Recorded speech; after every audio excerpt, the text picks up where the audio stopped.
Good morning, Pittsburgh, and welcome to Pitt to the Point. I'm Jamie Ely. And I'm Josh Byrne. Thank you for tuning in this morning. Pitt to the Point is your 1-hour news and magazine program that airs live from the state-of-the-art Pitt studios. Over the next hour, we'll be bringing you all the latest happenings from the University of Pittsburgh, all the way to the Point and beyond.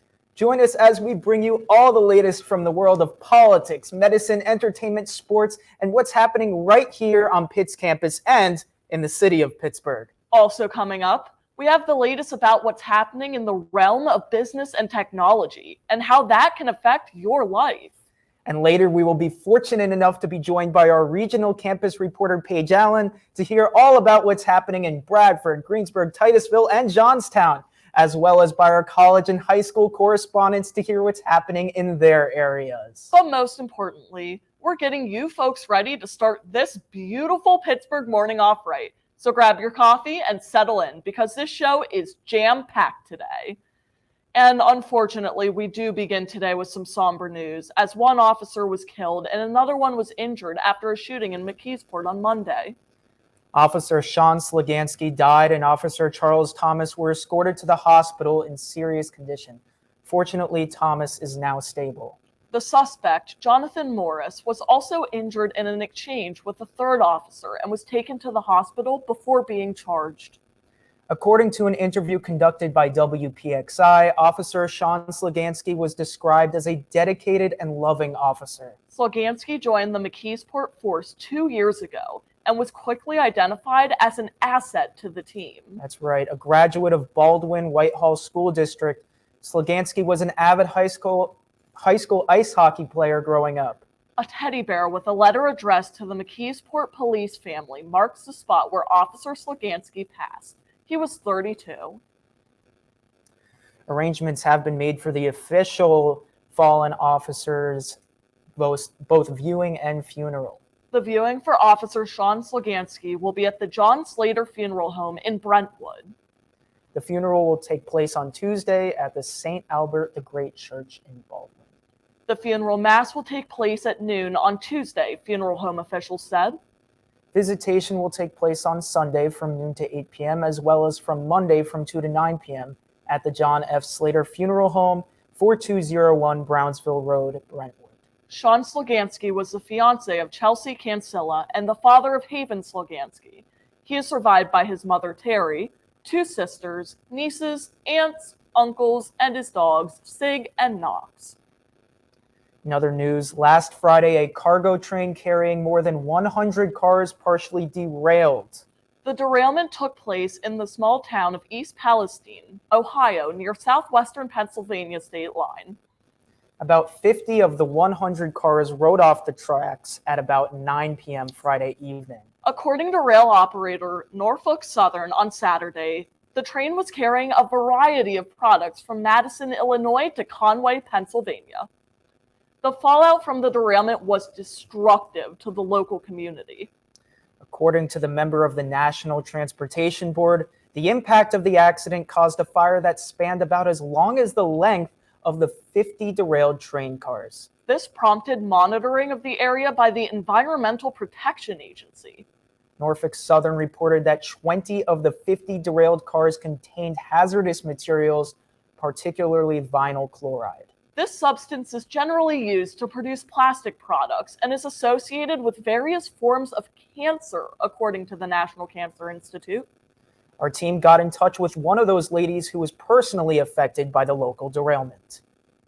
I'm Lisa Marie Stopko. I'm from Kindred Spirits Rescue Ranch in South Beaver Township, Pennsylvania. Several counties. Some people came from over an hour away with trailers to help to evacuate us, which was absolutely amazing.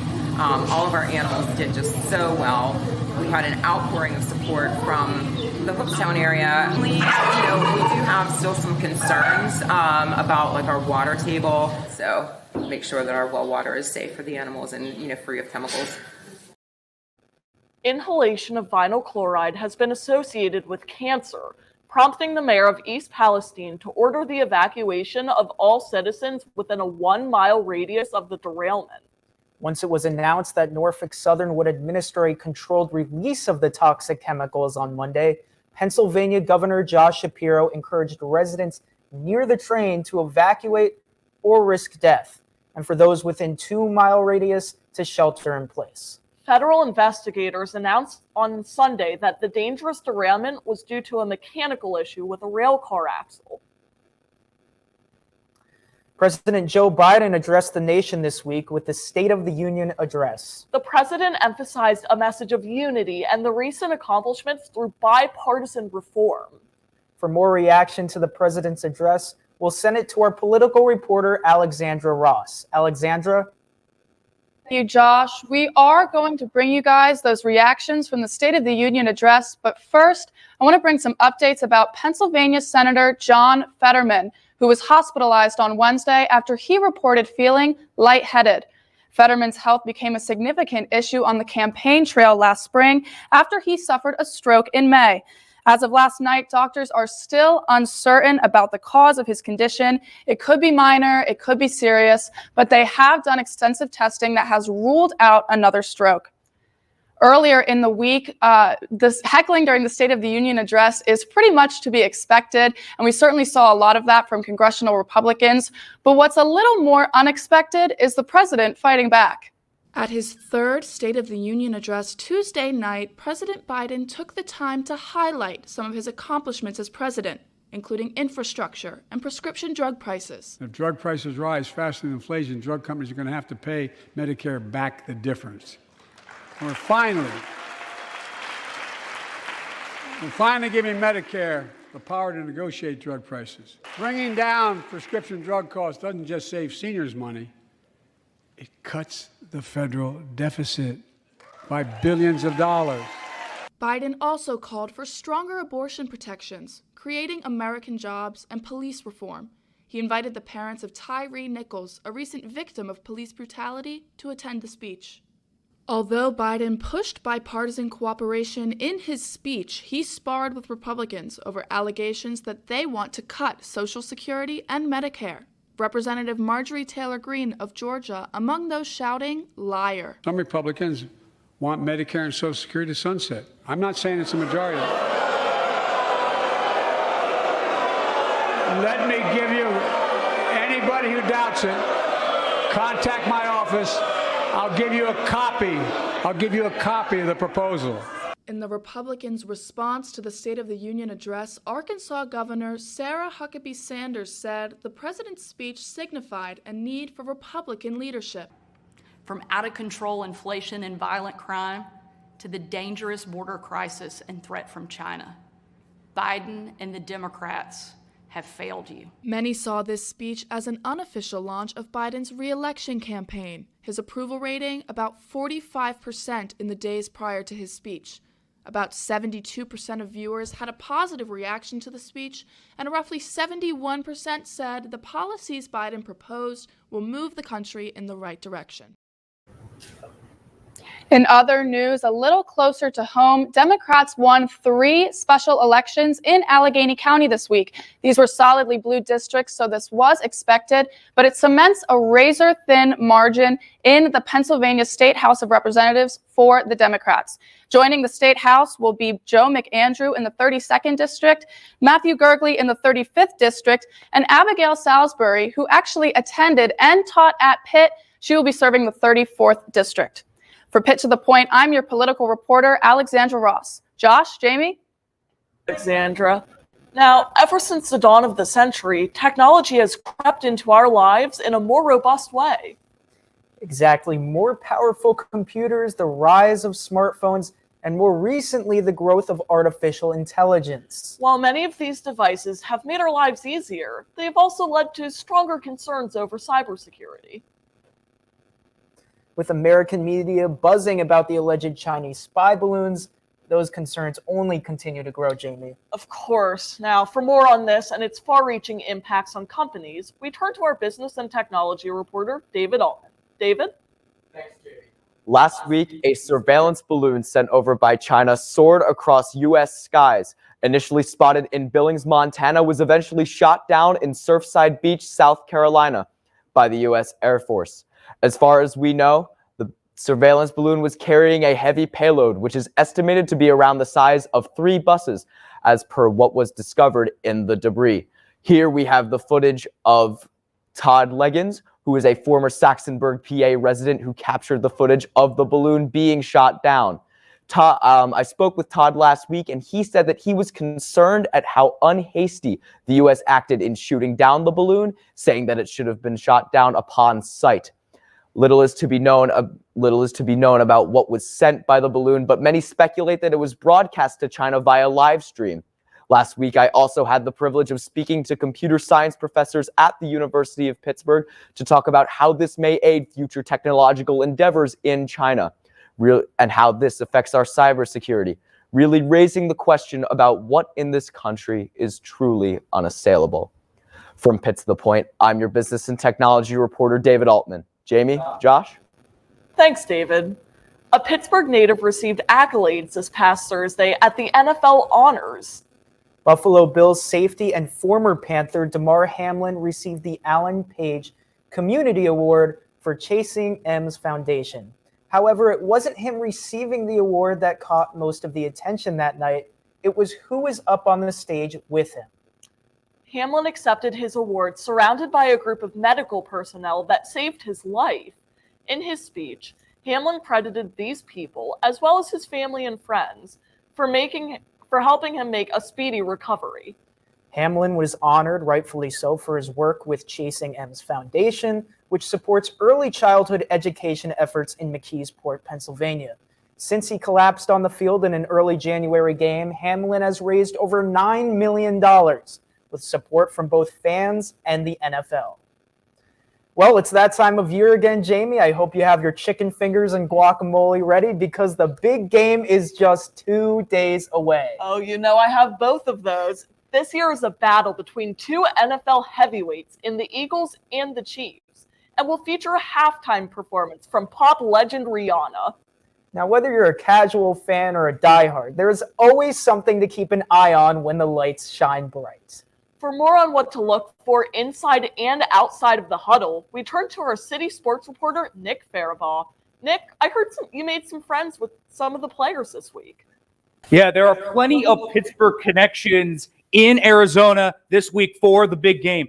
Former Steeler Juju Smith-Schuster will be playing for the Chiefs, and there are a few Whippeal stars in there, Miles Sanders and Sky Moore, and of course, former Pitt Panther Avonte Maddox will be there. They don't forget their roots. They don't forget Pittsburgh on their way to the big game, but all of them are vying for the same thing, to win the big one. Playing in Pittsburgh for 5 years, love Pittsburgh, love the Steelers, but, making the decision to come here and play, and it's actually crazy because, like you said, it's real, it's happening. After the 2022 season, Smith-Schuster bet on himself, and it's paying off. No, my mindset was always the same. My mindset was always, compete and go to the Super Bowl. And today, my mindset's still the same, and it's actually happening. Always facing negativity, Smith-Schuster has some advice for his fans. Man, so obviously, whatever you do in life, no matter who you are, you're always going to have negativity. But at the end of the day, you got to stay true to yourself. Be authentic, be yourself. Don't change for anyone. There's plenty of other Pittsburgh connections in the big game. The Eagles starting running back Miles Sanders is a budding star. He's a Woodland Hills alum. Sky Moore, he is a first-year wide receiver for the Chiefs, and he is a Shadyside Academy alum who played with Dino Tomlin, Mike Tomlin's son. And Avonte Maddox, he's a former Pitt cornerback, played for 4 years under Pat Narduzzi. He has turned himself into a multi-year starter with the Eagles. But none of the players forget that Pittsburgh molded them. 12-year-old me seen me. I know 12-year-old me probably would have asked for autograph. And if it was me looking down on young me, I would just say, just be patient. Be patient, follow the course, follow the right course, and just stick to it. You got it. Sanders is channeling some underdog energy for the Eagles this Sunday. People still counting us out, not thinking that we a good team or whatever, but we just took it 1 week at a time, 1 day at a time, and grind. And then Sunday, that's when the party starts. Sanders and the Eagles believed that they could make it here the whole time. Probably late in the Playing in Pittsburgh. And listen, the big game, it's going to be big for these players. None of them have won a Super Bowl. So all these Pittsburgh connections, someone is walking away with their first win in the big game this Sunday. But also happening in Pittsburgh on big game weekend, former Pitt wide receiver Trey Tipton and local Pittsburgh artist Vinny Candelore, they are hosting a special event. It's going to be Athlete Aesthetic Exhibit. It's going to be at Stage AE on Saturday at 6 p.m. $10 to enter. It'll be the intersection of sports and culture. You can get in there at any time after 6 p.m. It's an all-day event after that, and Tipton will be there. All of the proceeds go to charity. And the big game's going to be really, really ramped up. We'll see who walks away with the Lombardi Trophy on Sunday. It's at 6:30. Make sure to check it out and have some guacamole. As always, I am your Pitt City sports reporter, Nick Fairbaugh, sending it back to the guys. Jamie, Josh. Thanks, Nick. Pittsburgh isn't the only home of the Panthers. Wait until you find out what's going on this week over in Greensburg with our regional campus reporter. Also, the Pittsburgh Post-Gazette has been producing news content for decades, but now they are in some hot water with their staff. And of course, it's almost time for the college and high school report featuring my alma mater. All that and more coming up on Pitt to the Point. Stay tuned, folks.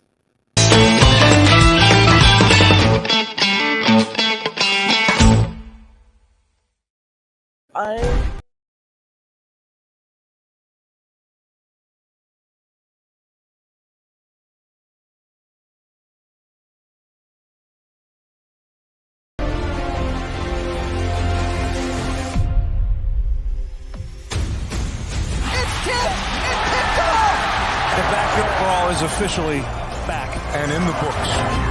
Stefanski just shoots and he scores. They're the winningest team in Pittsburgh history. Ball sent in. Sullivan, Pittsburgh, 1-0. Great strike, Michael Sullivan. Pittsburgh has a share of the ACC title in 2022. The record set by Tony Dorsett has been broken by Israel Abanikanda here. The Pitt Panthers are going into the next round for the first time in program history.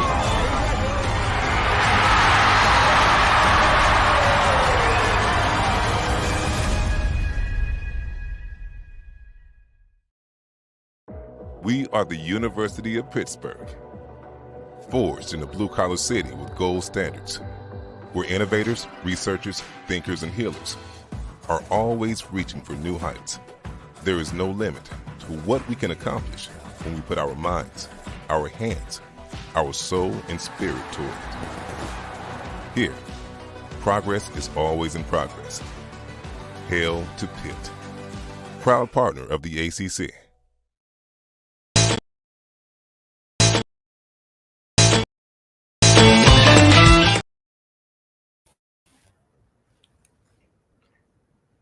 Thanks for tuning back in to Pitt to the Point. Watch the story today that piques your curiosity? Want to find out more about what's going on in Pittsburgh? Well, then visit our website. Yeah, you'd be really smart to do so. If you want to find out more about the world of politics, medicine, business, and technology, log on to pittothepoint.com. Not only can you see clips from today's show, but you can also read about the topics that interest you and more. Check it out at pittothepoint.com.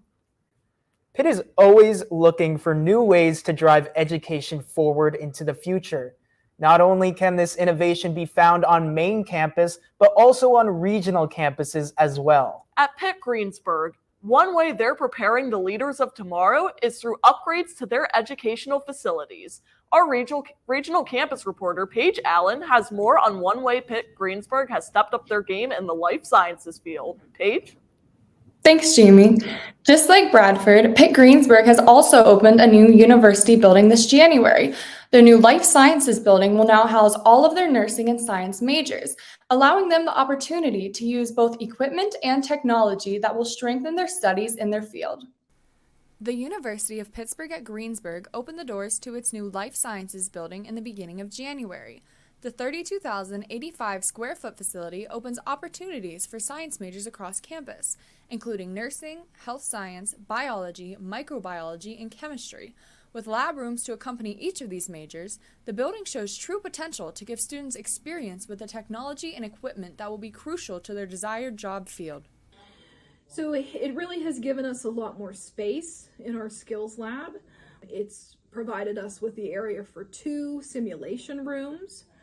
So we will have mechanical mannequin patients in there who we are able to program and have them respond to the students in real time and allow for some safe learning environments where the students don't have to worry about making a mistake. So we can identify those areas of weakness and implement ways to help them improve in those areas. We also gained this space for a telehealth room, which will allow us to provide some education in how nurses use telehealth to deliver their care and manage their patients.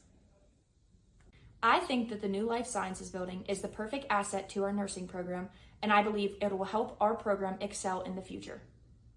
This new skills lab offers an opportunity for the faculty to be together. We can throw ideas past each other. Plus we get to see, I actually get to see students now. And I think we're more visual now. People can see what nurses really do. I think that's one of the other benefits. After getting a full tour of both Pitt Bradford's and Pitt Greensburg's new university building, it's safe to say that Pitt is definitely dedicated to giving their students access to the best resources for their education. From Pitt to the Point, I'm your regional campus reporter, Paige Allen. Jamie, Josh? Thanks so much, Paige. Great work as always. I got to ask you, going to Greensburg now, seeing the new infrastructure, what advantage do you think that gives that regional campuses over the other ones around the state? So I have to say that simulation suite that I believe that Amy was talking about is really cool. It's like a two-way mirror.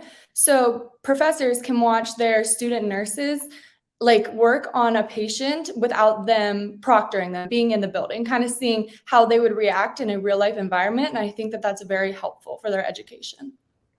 Well, thank you so much, Paige, and I hope you enjoyed Pitt Greensburg.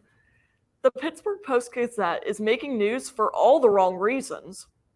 The executives who run the paper have allegedly mistreated their employees as far back as 2017. What started as frustration over a lack of health benefits has led to a coalition of strikers spanning over 100 employees.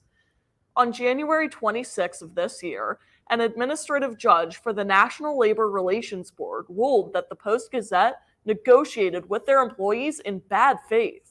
As a consequence, the Post-Gazette was ordered to end all illegal activity and reopen salary negotiations. Our team caught up with some current employees. Our contract last expired in 2017.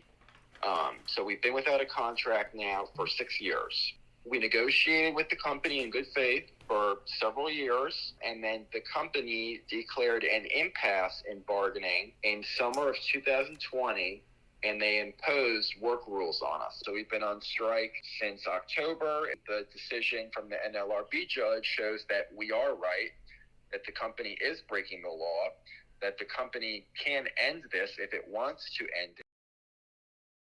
With so many newsworthy events happening on campus all the time, it can be hard to keep up. That's where our award-winning newspaper, the Pitt News, comes in. Here are the top headlines from our award-winning newspaper. It's the Pitt News on Pitt to the Point.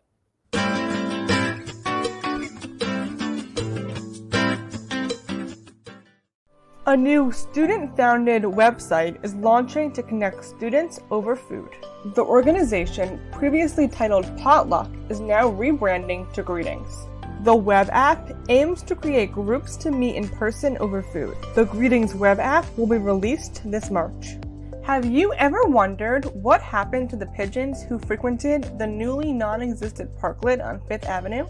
Pitt's Birding and Ornithology Club president, Garrett Sisk, said that the pigeons are safe without the grass, even with the additional construction in Oakland.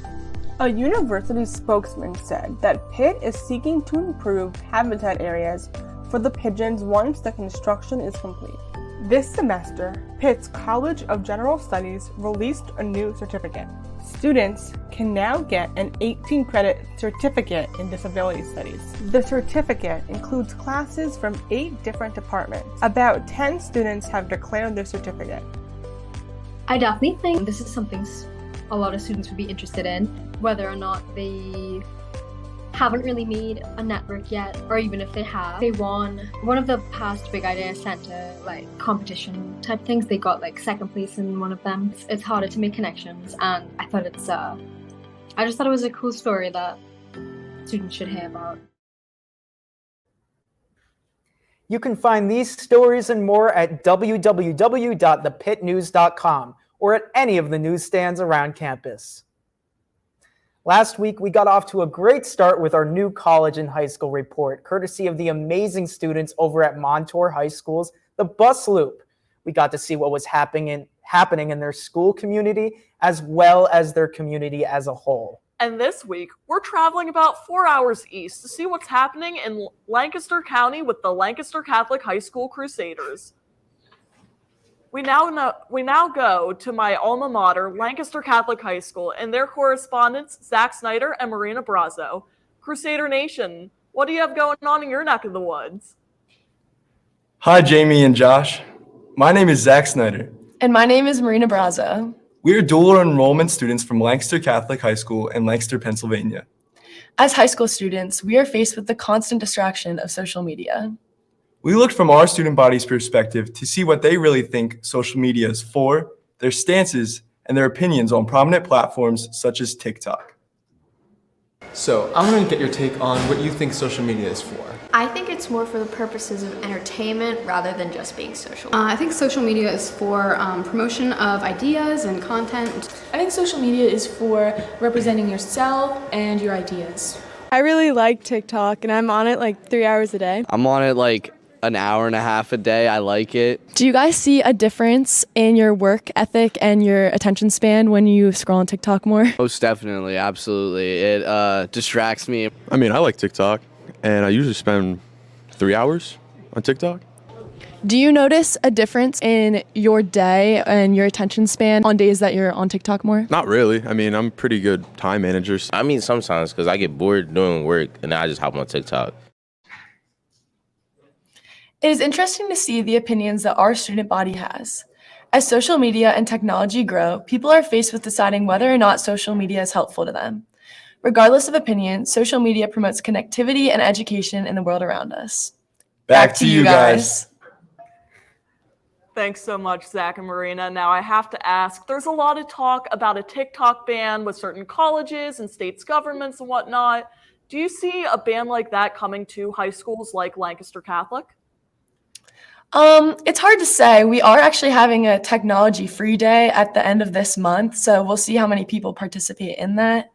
And our school has already taken over a lot of problems with technology, such as AirPods and headphones. We completely eliminated the use of those so that students can be able to connect more thoroughly. Yeah, we'll see. We do also have a TikTok for this class that we're in right now, so it would be kind of weird if they did ban it because we do make a lot of videos for our school, but we'll see. Well, fair enough. Thank you so much. Thank you. Geez, a technology ban, I know that would be hard for me. Coming up, are Pitt students being fed nutritious food on campus? The answer may surprise you. Also, could we see an end to the blood shortage? A Pitt UPMC initiative might have an answer. We also have an exclusive with a Pitt alum and new director of a crucial part of Pitt. Stay tuned for all this and more on Pitt to the Point.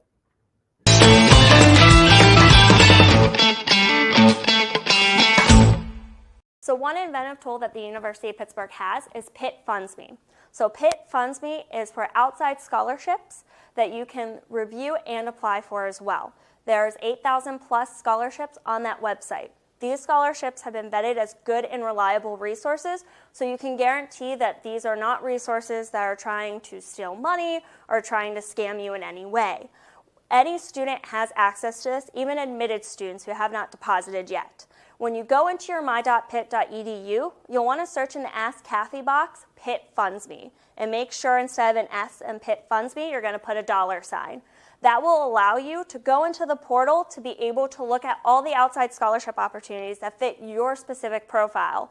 They will ask several questions. You do not have to answer all questions or any questions if you don't want to, but the more questions you answer, the more opportunities that become available to you to apply.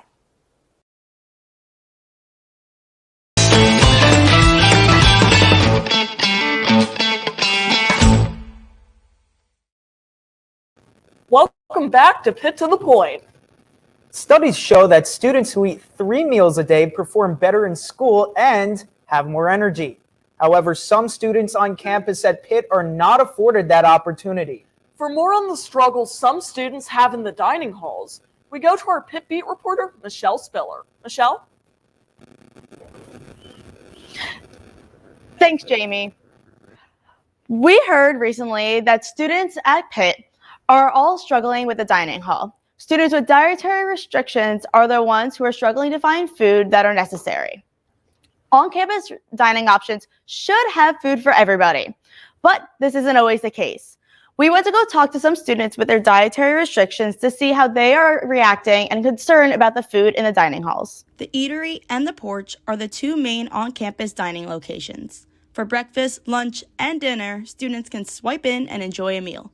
For students with dietary restrictions, finding a safe meal option can look a little more difficult. To be gluten-free means that you essentially avoid 3 main foods. You avoid barley, wheat, and rye. I usually spend a lot of time in the dining hall. I live in Tower C, so I don't have a kitchen, so my main source of food is the dining hall. I'm contained to like one station that's really, really safe. So basically, if I don't like what's served there, I can't really eat anything else. You know, I'm on my own out here. I don't have my mom to kind of be like, oh, I made gluten-free pasta. Now I have to hunt for that myself. And I'm learning that gluten-free food is really expensive. So on a college budget, it's been very difficult to obtain. So I've been in contact with the dietitian and the nutritionalist. We've been working really closely to try and work on my personal diet, but also broaden what's available in the eatery so that way people like me have more foods to fall back on instead of just what's available on the main line. Pitt Eats was unable to provide a comment about what else they have planned to assist dietary restrictions at this time, but students are excited to see more changes within the meals provided on campus. Since I was like, hey, can we have a little more variety? Now it's like pork and chicken, and I saw pancakes this morning, which I have not seen my entire time here, which is absolutely amazing. So there's definitely been a change since I started speaking out. No one should wake up and think to themselves, am I going to eat today? They need to think, what am I going to eat today? Along with making changes inside the dining hall, Pitt Eats just released on Instagram that the eatery at Towers will be having a full renovation starting in May 2023. This renovation will include a fully new and improved allergen-friendly station. From Pitt to the Point, I'm Pitt Beat reporter Michelle Spiller. Jamie, Josh. Now, the U.S. has been facing a shortage of blood for a few years, but that problem has gotten exponentially worse since the beginning of the pandemic in 2020. However, Pitt and UPMC are looking to remedy that problem. For more on their innovative solution, we go to our Medical Minute reporter, Joey Tebben. Joey? 1,000 people per year in the U.S. suffer preventable deaths due to traumatic bleeding. Most of these happen outside of the hospital. They happen in the home, in an ambulance, in the helicopter, because they simply can't get to fresh blood fast or easily enough. But the University of Pittsburgh and UPMC announced on Thursday their initiative in a new program to hopefully bring this number down by producing shelf-stable, artificial, dried whole blood within the next 10 years. Joining us right now in the studio virtually is one of the people behind Pitt's contingent in this program, Dr. Philip C. Spinella of Pitt's Trauma and Transfusion Medicine Research Center. Dr. Spinella, thanks for joining us on Pitt to the Point. Good morning, Joey. How are you? I'm doing very well. So, shelf-stable, artificial, dried whole blood. That's the name of the innovation here. How and why is this going to help in emergency medicine and potentially prevent some of these 30,000 deaths? Sure. It will help because it will improve the availability of a blood type product in places where they're not available now. As you mentioned, the vast majority of preventable deaths from severe bleeding occur before people even get to the hospital. So if we have a dried whole blood type product, it can be put on helicopters and ambulances and save people's lives who are massively bleeding, which actually occurs more often than you might think. Components of this artificial blood. From what oh, my apologies. Go ahead. And it's more than just traumatic injuries too. There's many other types of severe bleeding, to include post-pregnancy complications, patients with gastrointestinal bleeding, infections, etc. So from what I understand, this artificial blood, most of the components have actually been recently developed. They've been very recently innovated. Tell us about some of the components. Yes, with recent advances in science, we've been able to develop artificial red cells that can be dried, and these work just the same way a human red cell does. Companies have also been able to make dried artificial platelet-like products that help with clotting. And we've had dried plasma around for almost 60 to 80 years. It was used in World War II. So when you deconstruct whole blood into red cells, plasma, platelets, and when you can dry each component, now it allows us to put them back together again in ways that are optimized for patients with massive bleeding. So what are the challenges in putting these components back together again? We have all the components. What problems do we need to tackle in making whole blood out of them? The two main challenges are compatibility. You want to make sure that they don't interact with each other after they're given to a patient. And then also, what's the right proportions of putting them back together again? For patients who are massively bleeding, they might need more platelets or plasma relative to red cells. So it's almost what proportion do you put them back together again? And that's what this 4-year project will do. It's 4 years of funding with 7 or 8 universities across the country, multiple companies that are going to work together collaboratively to figure out how to prevent them from interacting adversely, and what's the right proportions to put them back together again. Well, thank you, Dr. Spinella, for taking some time out of your schedule to join us on Pitt to the Point this morning. We look forward to seeing, hopefully, some lives saved by this innovation. I hope I don't need to use it in the future, but for Pitt to the Point, I'm medical reporter Joey Tebben. Jamie and Josh. Joey, and thank you, Doctor, for coming on the show.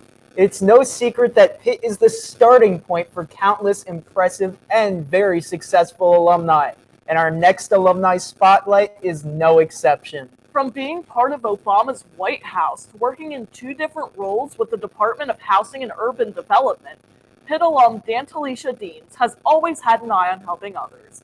And now she's returning home to help Pitt in a new way.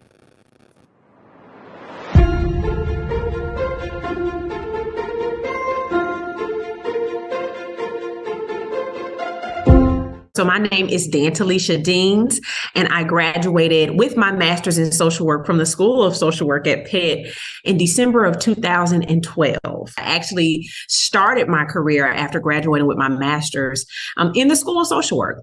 I first worked in the Center on Race and Social Problems. From there, I then went on to work in the federal service as a presidential management fellow in the U.S. Department of Housing and Urban Development, a lot of work around performance management and employee engagement. I served the people who serve the people. Then from there, I also was able to do a stint at the White House. I worked under the Obama administration for the Presidential Personnel Office, essentially helping to create leadership development training for the nation's leaders. And then shortly after that, learned about this role that I'm in now at the university, and I am working as the first development director for diversity, equity, inclusion, and belonging. I really believe that in all that I say, all that I do, I want to leave a positive impact. I think that I've truly been able to do that I've been able to leave a positive mark in some way, form, or fashion. We have some work to do, and so it's going to take time. Nothing happens overnight, but I'm excited to be the person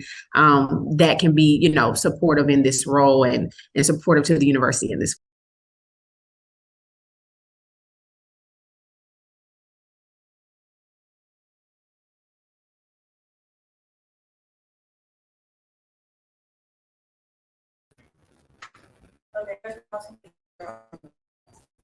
Okay.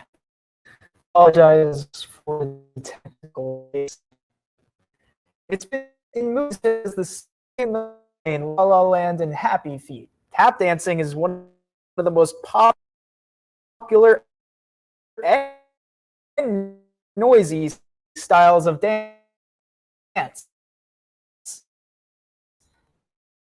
And one Pittsburgh is breathing new life into the art. For more on him and tap dance,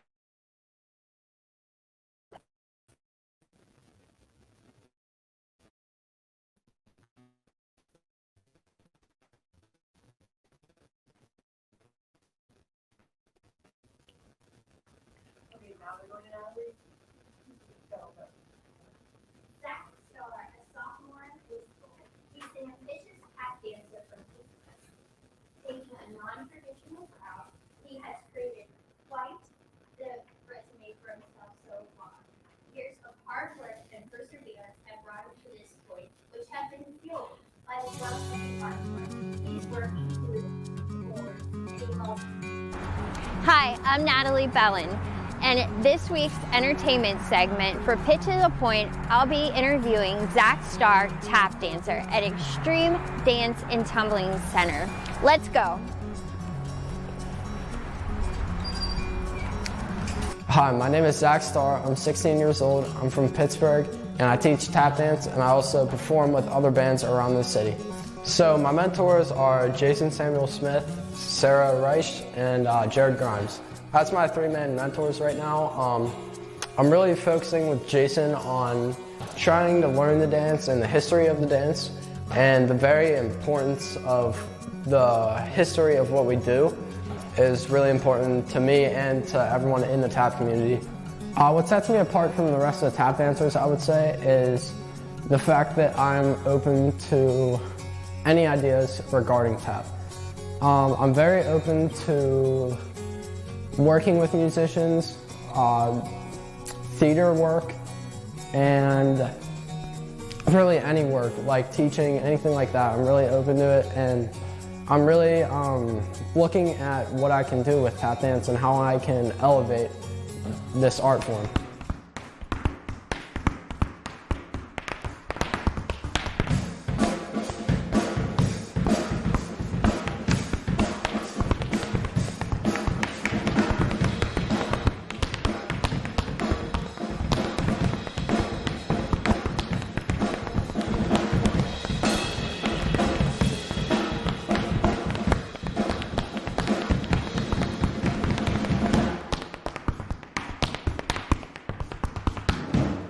I would say the difference between the old school method compared to like competitive now, where it's kind of changed a little bit. In old school, we learn more about the background of the dance and more of why we do it, rather than just doing it and showing it to a judge and them giving us a score on it.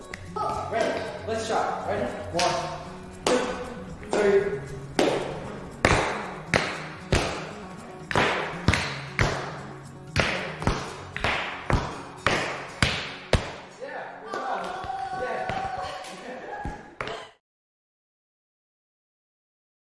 Rooting for you, and we want to see your name in lights. For Pitt to the Point, I'm entertainment reporter Natalie Bellin. Jamie, Josh? Thank you, Natalie. Now, we want to sincerely apologize on behalf of everyone here at Pitt to the Point for the ongoing technical difficulties. Sometimes you just get bad luck. It's nobody's fault. We're a team. Coming up, we'll be taking a look at how Pitt is honoring Black History Month through their athletics department. Also after the break, we have some exciting news about a history-making guest that will be joining us next week. All this and more coming up on Pitt to the Point.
Hello and welcome back to Pitt to the Point.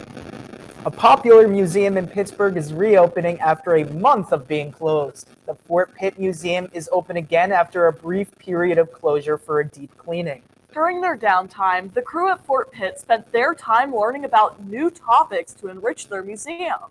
For more on this, we go to our City Beat reporter, Jordan Sapp. Jordan? The Fort Pitt Museum in Point State Park is home to the birthplace of Pittsburgh and its complex history. While their blockhouse is over 250 years old, we'll take a look at the museum's recent history just last month. This time around, in terms of the museum itself, it was pretty much cleaning and putting everything back together. We did, however, do a big trip to Oklahoma to do some workshops with the American Indian tribes that would have been present here in the 18th century, the Shawnee, Delaware, Seneca, Cayuga. So that was kind of one of the big things that we did in January, was actually a road trip out to Oklahoma. The trip this year was to kind of do some outreach with the American Indian tribes that were present here in Western Pennsylvania, but are not present here anymore due to a long history of removal that began in the 18th century and for them continued up until the 1830s. This was a chance for us to kind of go out there and work with them directly as part of our American Indian initiative here at the Fort Pitt Museum and the Heinz History Center. So the main work that we were kind of engaged in with this trip to Oklahoma was to focus on kind of replicating objects from their 18th century material culture. And then I did a class on replicating a historic buffalo horn spoon that is on loan from the family that owned it. It was brought back by this woman, Catherine Bard, in 1760 or 61. It was given to her by her Delaware family that had adopted her, and that's on display here at the Fort Pitt Museum. So it was kind of a way to go out there and kind of work on some of these projects with them in their own home territory. It's something that we hope to work with them on to incorporate into the permanent exhibits, but also to have them continue to come here for living history stuff, but also to come as presenters, to talk about their present day history and culture. In terms of what people can expect when they come down here, there are all sorts of things to do. We try to keep things changing. We try to keep a slate of programs. We have a speaker series that we put on throughout the course of the year, and we try to get people to come down and kind of see something different each time they visit the museum. And we're open 10 to 5 every day here in historic Point State Park, and so we'd love to have you come down and see the museum.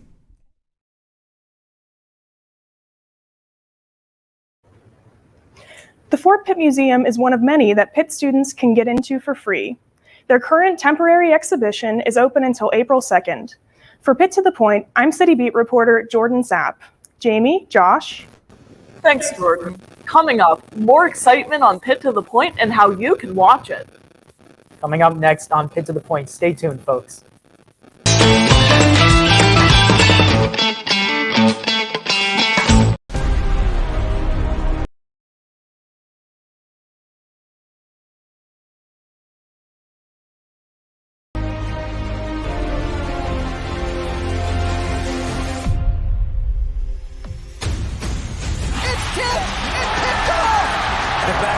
Is officially back and in the books. Stefanski just shoots and she scores. They're the winningest team in Pittsburgh history. Ball sent in, Sullivan, Pittsburgh, 1-0. Great strike, Michael Sullivan. Pittsburgh has a share of the ACC title in 2022. The record set by Tony Dorsett has been broken by Israel Abanikanda here. The Pitt Panthers are going into the next round for the first time in program history.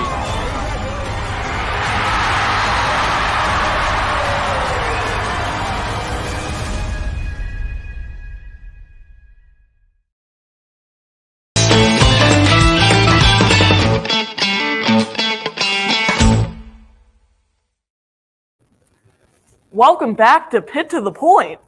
It's no secret that Pitt is home to many athletic greats, from Tony Dorsett to Aaron Donald to now Darrelle Revis in the Hall of Fame. Pitt has a storied history of producing fine athletes. And the best earn a spot in the Pitt Athletic Hall of Fame. For more on some of the individuals that made Pitt Athletics stellar, we go to our Pitt sports reporter, Tanaja Riera. Tanaja?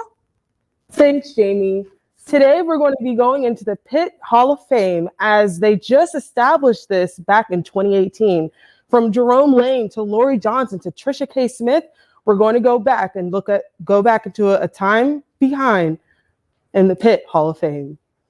Jerome Lane was on the Pitt Panthers men's basketball team from 1985 till 1988. He then got drafted to the NBA by the Denver Nuggets and went on to play for the Indiana Pacers, Milwaukee Bucks, and Cleveland Cavaliers. Lori Johnson played from 1987 till 1991. Her Pitt all-time career shooting record is 2,312 points. Her jersey was retired at a basketball game on January 13th in 2019, and she also is the first female to have her jersey retired for Pitt. She passed away at the age of 51 in March of 2020. Tony Dorsett played for the Pitt football team from 1973 till 1976. He won 1 Super Bowl and played in 2, and also played in 4 Pro Bowls.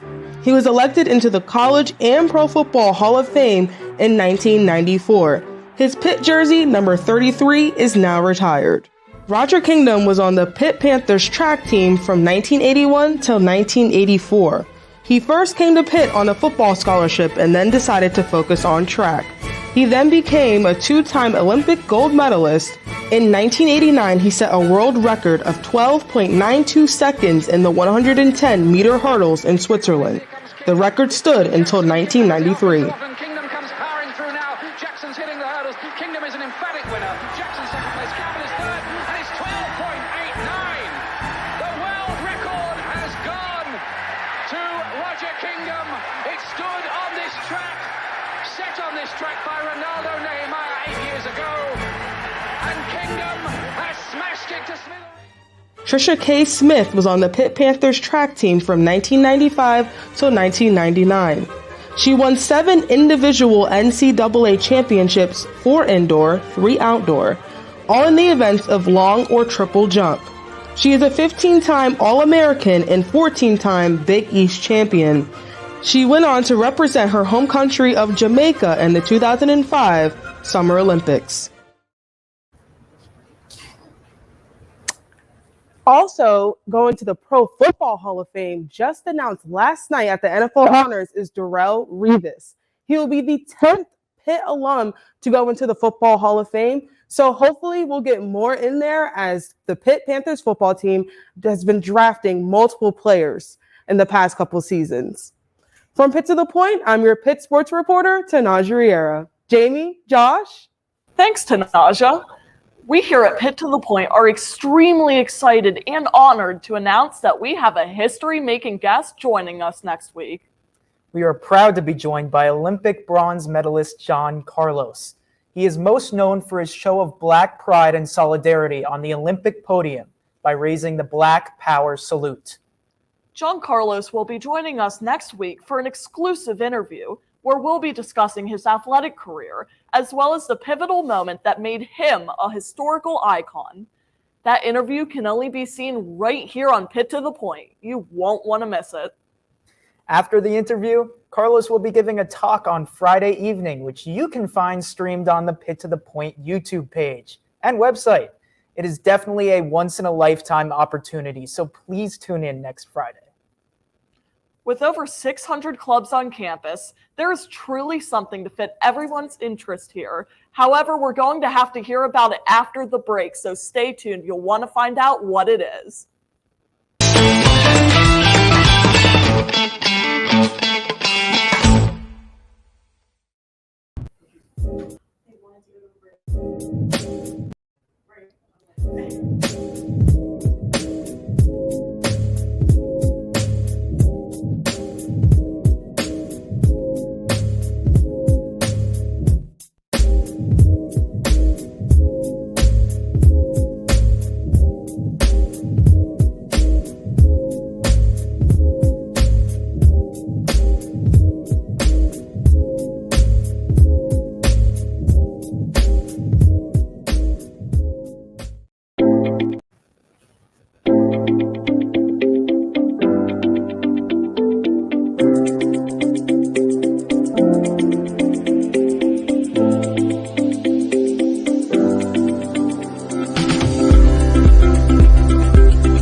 They come here, forged in the spirit of change, pushing to answer the questions and then questioning the answers, embracing each challenge as fuel for reinventing the world. Because here, leadership, courage, creativity, innovation, and progress are always in progress. The University of Pittsburgh, forge ahead.